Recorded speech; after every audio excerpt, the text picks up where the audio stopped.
Have colonialism unless it's endorsed by the Christian God of the Europeans. Flavor of colonialism that you have depends on which Christian God you talk to.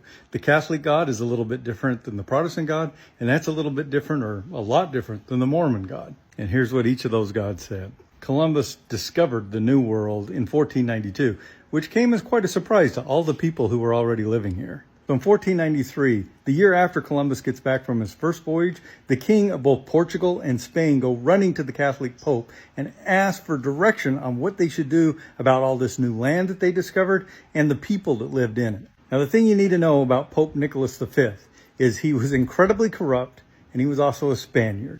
So it came as no surprise that in 1493, he issued the first of a series of papal bulls or orders, declaring that the Spanish got the rights to the New World. Portugal got everything to the east, which included a lot of Africa and was used to justify the slave trade. And what the Pope said is, yeah, there are these people there, but because they're Christians, they don't have the right to own the property like a Christian would. Instead, they simply occupy it. And so God is donating them and their lands to the Spaniards for being such good Catholics. But it comes with a charge. Get rid of their religions and replace it with Christianity. This became known as the doctrine of discovery and was used as the justification for the mistreatment of people in the Americas, in the islands, and in Africa. And it remained on the books until earlier this year when it was finally rescinded by the Pope. That didn't work for the British, though, because they were Protestant, so they couldn't rely on a Catholic Pope. Instead, what they did was they just shifted the right from the ecclesiastical leader to the monarch, the King of England, and gave him the right because God had ordained him in order to rule over all of these other people. When the United States declared themselves free from the monarchy, they also got rid of the right to govern all of the Native Americans and take their land.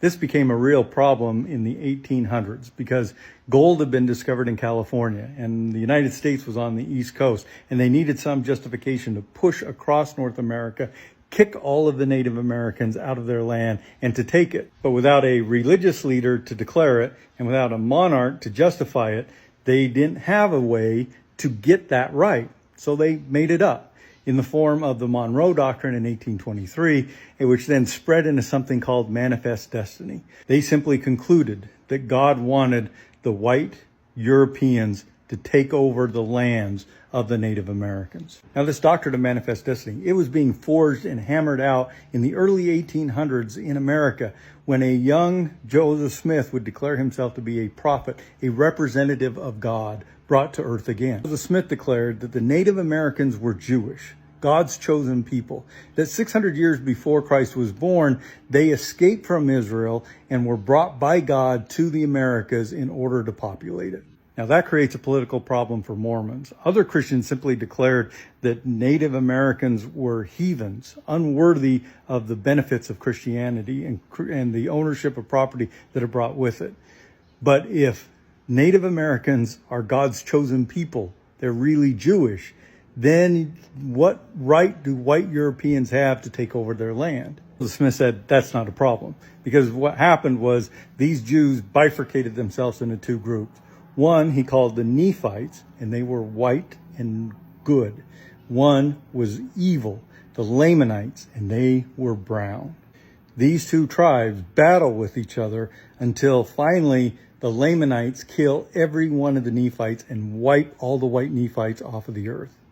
This war solved the problem for the Mormons of the white Europeans ruling over the Native Americans, because even though they were God's chosen people, Jewish, they were evil, brown Lamanites. And that doctrine came in handy when the Mormons fled the United States and moved to Utah and took the land from the Utes and the Paiutes and the Goshutes and the Shoshones and the Navajos.